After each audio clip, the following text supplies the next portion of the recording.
2020년 2분기 기준 세계 반도체 파운드리 점유율은 대만의 TSMC가 51.5%로 1위, 삼성전자가 18.8%로 2위를 달리고 있습니다. 인텔을 제외하고 미국의 글로벌 파운드리, 중국의 UMC가 각각 7%대를 차지하며 그 뒤를 잇고 있는데요. 삼성은 지난 2019년 6월 반도체 비전 2030을 발표한 뒤로 가장 취약했던 비메모리 반도체 분야에 집중 투자를 진행해왔지만 비메모리 시장의 거인으로 성장한 TSMC를 점유율에서 좀처럼 따라잡지 못하고 있습니다. 삼성과 TSMC 모두 현재 상용화 중인 최신 공정은 7나노미터로 동일합니다. 공정의 수율면이나 제조 단가 면에서 TSMC가 더 우위에 서 있으며 무엇보다도 고객과 경쟁하지 않는다는 TSMC의 슬로건은 수많은 반도체 설계 업체들에게 있어 플러스 점수를 받는 요소로 작용합니다. 애플이 2015년 아이폰 6S부터 A 시리즈를 마지막으로 AP 발주를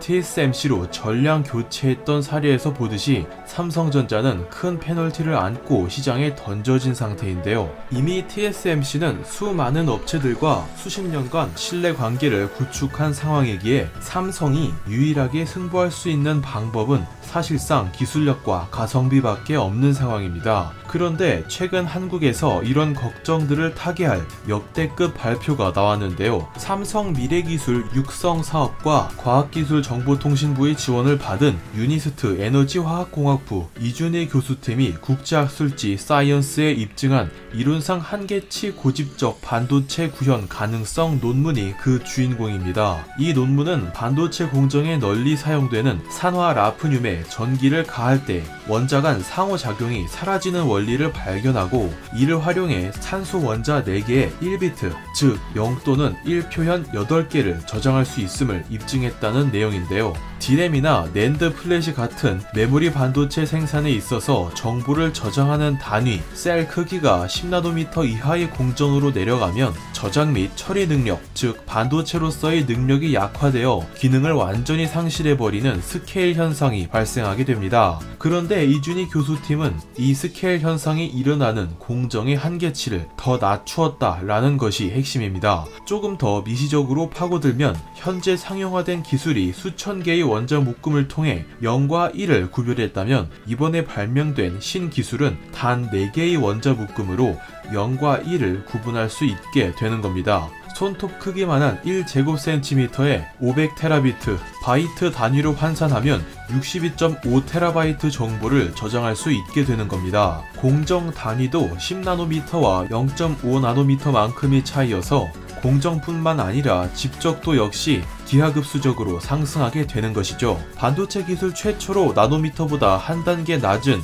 피코미터가 표준 표기 단위로 쓰일 날이 머지 않았다는 뜻이기도 합니다. 하지만 엄연히 메모리와 비메모리 반도체 공정 기술과 원리는 조금씩 다른 만큼 비메모리 분야에 바로 적용할 수는 없습니다. 다만 연구팀은 이 원리를 이용한 후속 연구에 몰두, 특허 출원을 통해 비메모리 분야에서도 적용 가능하며 한국이 세계 경쟁력을 확보하는 데 중요한 기반이 될 것이라고 첨언했다는 점에서 의미가 달라지죠. 학계에서는 개별 원자의 정보를 저장하는 기술은 원자를 쪼개지 않는 한 현 반도체 산업의 마지막 집적 저장 기술이 될 것이라고 보고 있습니다. 기술이 마무리되고 삼성전자가 테스트에 착수하게 된다면 반도체 생산 업체들이 가장 걱정하고 있는 1나노미터 이하 공정에서 한국 기업이 유일한 생산 기술을 보유하게 되는 것입니다. 때문인지 삼성전자는 7월 파격적인 발표를 했습니다. 샘 모바일에 따르면 삼성전자는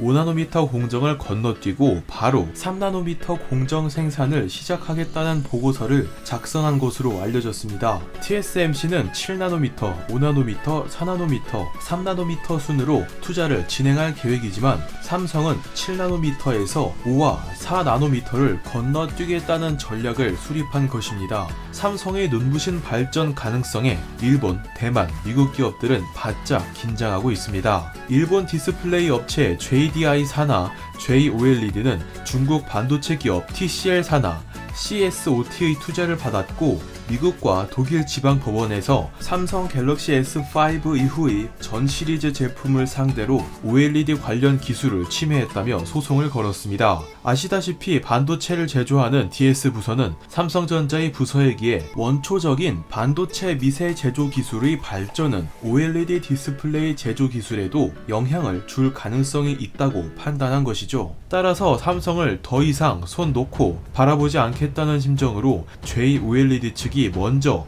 중국 기업과 연합하여 삼성에 소송을 걸었다는 분석입니다. JOLED는 OLED 관련 특허가 많기는 하지만 사실상 OLED 원초 제조 기술은 일본이 삼성에 팔았던 기술이어서 미국에서의 판매 중단 등 큰 문제는 없을 것으로 업계는 주목하고 있습니다. 다음은 대만과 미국입니다. 최근 애플은 WWDC 2020 행사에서 ARM 기반 맥 미니 개발자 키트와 인텔 칩 기반 프로그램과 ARM 계열 칩과의 호환성을 위한 소프트웨어를 공개했습니다. 애플은 심심하면 발생하는 인텔 CPU 아키텍처의 취약점 멜트다운 문제 때문에 주기적으로 골머리를 앓아왔으며 2020년 사실상 탈인텔을 선언한 것입니다. 세계 최대 컴퓨터 및 서버 시장 CPU 제조 납품업체 인텔은 초긴장 상황입니다. 같은 사업 분야 경쟁사 AMD의 데스크톱과 서버 시장을 서서히 빼앗기는 상황에서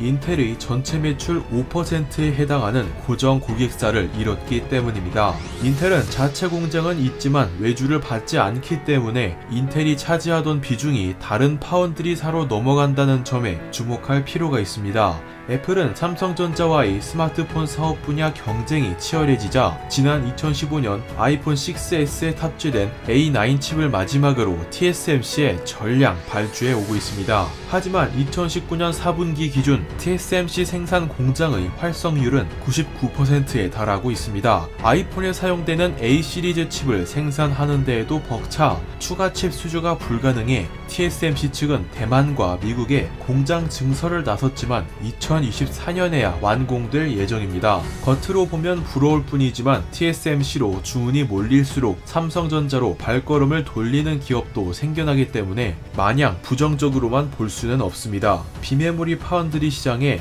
늦게 발을 들인 삼성전자에게 있어서는 새로운 기회이기 때문입니다. TSMC는 애플칩 생산 라인을 무리하게 올리다 단가 등의 문제로 퀄컴의 견제를 받았습니다. 퀄컴은 항의 차원에서 자신들의 스냅드래곤 835 칩을 삼성전자에 전량 발주했던 사례가 있습니다. 슈퍼 을로 통하는 TSMC에게 있어서 자신이 관리하지 못하는 물량은 고객사의 이탈을 유도함과 동시에 유일한 경쟁사 삼성전자가 따라올 기회를 던져주는 상황이 됩니다. 공급처 다변화를 중시하는 애플 역시 이런 상황을 예의주시할 테고 경쟁사라는 페널티를 무릅쓰고 다시 삼성에게 발주를 주는 그림이 그려질 수 있을 것으로 업계는 예측하고 있습니다. TSMC의 긴장은 여기에서 끝나지 않습니다. 로이터 등 외신에 따르면 엔비디아 제품 로드맵을 종종 유출했던 유력 트위터리안이 엔비디아가 올해 4분기 출시 예정인 지포스 그래픽카드 메인스트림과 일부 하이엔드 칩셋을 삼성에 주문했다고 언급한 것입니다. IT 커뮤니티는 한바탕 떠들썩해졌습니다. 그동안 삼성전자는 전력을 많이 사용하는 초고밀도 비메모리 반도체 생산 수율의 TSMC보다 아쉬운 성적표를 받아왔습니다. TSMC 측에는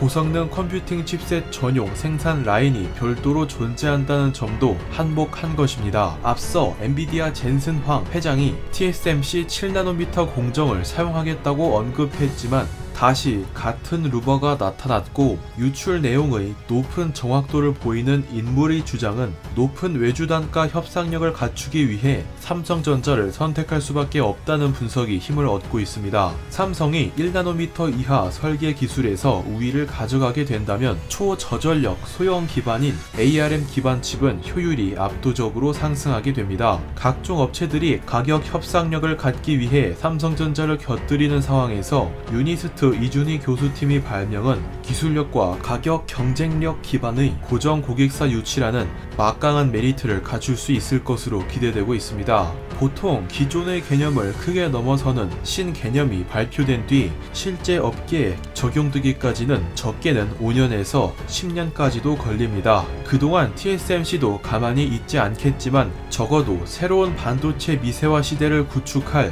기반 특허와 기술 발명은 한국이 우위에 서 있습니다. ARM CPU 서버 시장이 발전한다면 삼성이 서버 전용 비메모리를 생산하는 날을 머지않아 볼 수 있을 것 같습니다. 이상 큐이씨였습니다.